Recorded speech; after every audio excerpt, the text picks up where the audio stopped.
Hi guys! So in my very first video that I ever posted on YouTube, I talked about Taobao, which is like China's Amazon plus so many more things. And in that video, I promised that I would bring more app reviews from China. And I followed with my second video 2 months later that was kind of about something completely different. So I decided that I'm going to try to get back on that track because I actually find this type of YouTube blogging to be the most interesting because people don't really have a lot of opportunities to see what China's apps look like because you have to be on a China server in order to download these apps. So today is another series about an app in China. Today I'm going to talk about kind of like a fringe app because I kind of like fringy stuff. Like I like apps that like people haven't really heard about. So today we're going to talk about an app called Yuwan. I'm hoping that I said that right. Sometimes I get my tones wrong, but I'm pretty sure it's Yuwan. And basically what this app means is to play with voice. Yu means like speech and Wan means to play. So to play with speech. And it kind of speaks to the uniqueness of the app. This is a social networking app, but whereas a lot of other social networking apps are based around chatting through video or chatting through text, this app is based around chatting with your voice. It's a voice chat room app. When you open the app, you scroll through a bunch of different chat rooms and you choose which chat room you want to chat in. Then you're connected with a bunch of other users. You can also be the administrator of a chat room. As an administrator, you're given the opportunity to receive gifts. And gifts are received in the form of cute objects like flowers or lollipops that can be cashed out for real cash. And let me say that these gifts are digital, okay? So they're not like an actual lollipop or an actual flower. When you're in the chat room, you can get a digital flower and then later on cash that digital flower out for real money. As I said before, Yuan is different than other popular social networking sites because it's based around voice chatting rather than messaging. For example, in a typical Yuan chat room, you enter and you're put together with a bunch of other users. The chat room is run by an administrator, like I said before, and the administrator is usually a user on Yuan.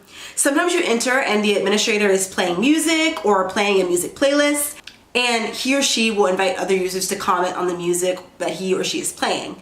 And in this form, Yuan is kind of like a radio show. You know, people don't really listen to radio as much anymore, but I remember when I was little, and I would be riding in the car with my parents, they would have on the radio and then people would call in to a specific number and they could leave their comments, they could talk about whatever they wanted to, and Yuan kind of operates like that in a way. Although instead of calling in, you have to paidui or get in line, and once your number comes up, you're allowed to talk.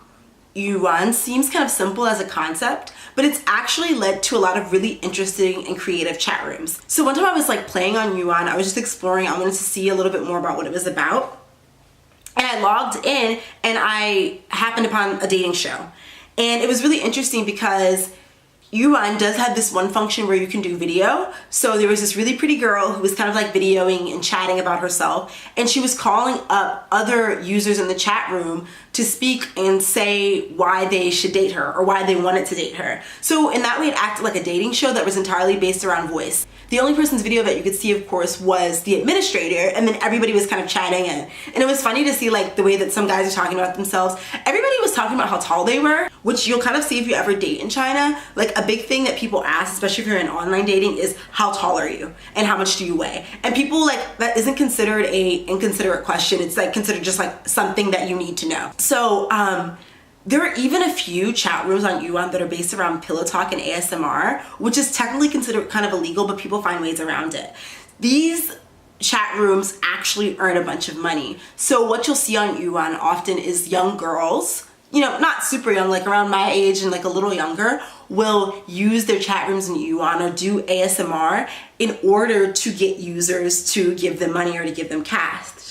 In my opinion, Yuan doesn't have the same glitz and glamour of other Chinese social networking sites like Douyin or Xiaohongshu, and I think that makes the user base a little different. I haven't really been able to find data. I'm just kind of drawing a hypothesis from what I've seen on the app and just who I've been and just interacting with people. But judging from the accents of the people on the app, it seems like it's an app that's popular with people from smaller cities in China. To me, this makes sense. In big cities, apps like Douyin, which is known as TikTok in English, and Xiaohongshu are very popular. People love to post short videos of their fancy lives, and all of it is kind of like flexing. It's like the Chinese version of flexing. But in smaller cities, people may not feel as comfortable to share, you know, their lives because their lives are not as glitzy and glamorous as other users on TikTok. So in that way, Yuan serves a niche community that is interested in talking about their lives, even though they're not comfortable in sharing it. They're interested in talking about their lives, and they feel that they're able to connect with people in a more genuine way in that manner.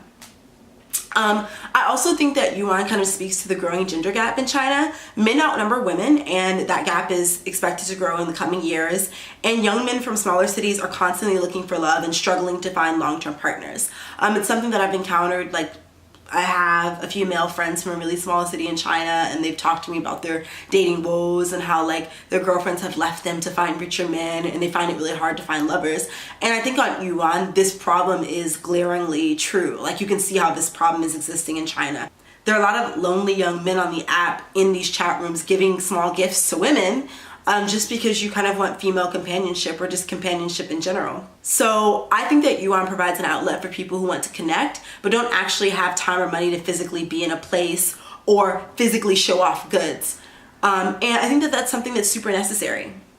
There are some downsides to Yuan. Some people use the chat rooms for selling virtual sex or doing voice porn, which is considered illegal in China. I think that the selling of virtual sex is, you know, something that's clearly illegal, but I don't see anything wrong with like kind of like a phone sex chat room, but that's considered illegal. And then also I read this story on Weibo about a man who got finessed by a girl for a bunch of money on Yuan. Basically, they met in a Yuan chat room that she was administering, and then they added each other over personal messaging. And every time he would ask her to go out, she would be like, no, just see me on my chat room, just see me on my chat room. And he ended up giving her a bunch of money in the form of virtual gifts. And one day she just stopped talking to him, and he felt really sad about it, and he was just talking to other users about it. I think this is really sad, but it happens on a lot of apps here, because giving virtual gifts on apps is such a trend here. You do it on so many apps that I think a lot of men end up giving a lot of their money to these women who they truly think love them. It's a sad thing, but don't hate the player, hate the game. I don't know what to say. Yeah, I feel really bad for them, but you should be wiser about that stuff. Then, you know, there's nothing wrong with giving 5 kwai, but you definitely shouldn't be giving 50,000 kwai. Like, dial it back. But anyway, so now I'm going to give you guys a preview of what Yuan looks like, so you can kind of see what the user experience is on the app. So I have my little phone right here, and I'm going to open up the app. Let me first make sure my recorder. So I'm going to turn on my recorder and open up the app. So I have a lot of apps on my phone. So this is Yuan. And right now I'm on the Yuan front page. And as you can see, these are all of the different types of chat rooms that I can enter. There's so many different chat rooms for different things. As you can see, there are a lot of different places that I can go. And they even divide the chat rooms up into like type and variety. Like this one, you can listen to music. This one is like video chat rooms where, as I explained before, the administrator is on video and then they allow people to chat with him. Actually, let's try to enter one of them. So this is called 有着不万听. So like premium playing room. Let's see what's going on here. Oh, sorry, I don't have my audio on.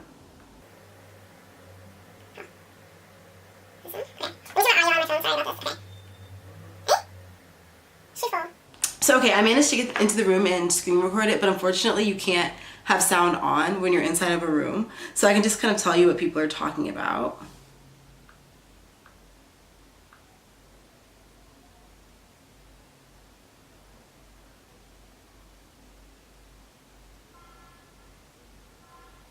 So as you can see right here, this is the portion where you can kind of,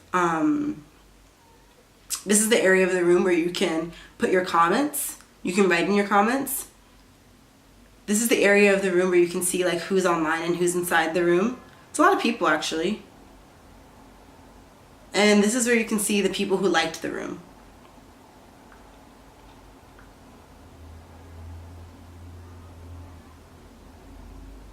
See, and you see people are entering and exiting. There's one VIP that just left, and this is the girl, and she's basically talking to people and just talking to them about her life and herself and who she is. And right here, if I wanted to choose to be one of the people that's allowed to speak into the room, I could line up, and I would be 4th in line. Cool. And then in the corner right here, here's the gift section, and these are all the gifts. I haven't added any money in my account, so I can't actually put any gifts, but as you can see, the gifts go up to 90,000 whatever type of coins they use on the app, and they're in the form of different like flowers.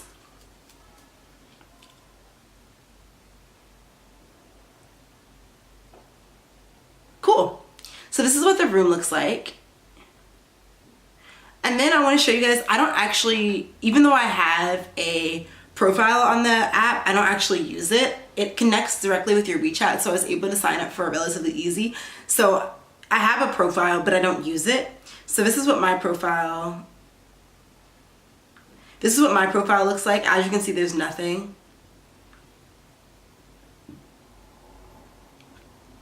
There's nothing really, as you can see, there's nothing really on my profile, but I do have a lot of requests from people to talk to me. You can get requests from people to talk to you. So this guy wants to talk to me. He says, 小姐姐玩丸子送花吗? So this guy said that he'll send me gifts if I talk to him. That's nice of him. This guy just says, 你好. This guy asks if I can speak Chinese. And I can choose whether to talk to them privately. And I think a lot of girls use this function to get money. So get your coins, girls. I can't blame you. But yeah. So that's what Yuan looks like as an app. All in all, I definitely would not use this app. I use a lot of different apps here in China, but I definitely wouldn't use this one. I think this is really suitable if you live in smaller areas. I prefer to meet people face to face and put a face with a name. I think the recording feature is a little bit sketchy, but I do think it's an interesting concept behind it. Like, you see so many apps that are based around everyone's image, and it's interesting to have an app that's based around words. Yeah, so that's just a short preview of Yuan. I want to continue talking about Chinese apps. In my next video, I'm going to be talking about this app called Xiaohongshu, and it's an app that's really interesting because people are figuring out ways to monetize themselves through this really cool app. And I heard recently through a friend that they also got Kim Kardashian to post a video on an app that's being seen exclusively in China. So I think that that's a really cool idea, and I want to explore it more. So I'll spend this week doing some research and then get back to you with another app review. I hope you enjoyed this app review. If you did like it, please like, comment, and subscribe to this channel. If you didn't like it, just like it anyway because it can't hurt you. And I'll see you next week with my next review. Bye guys.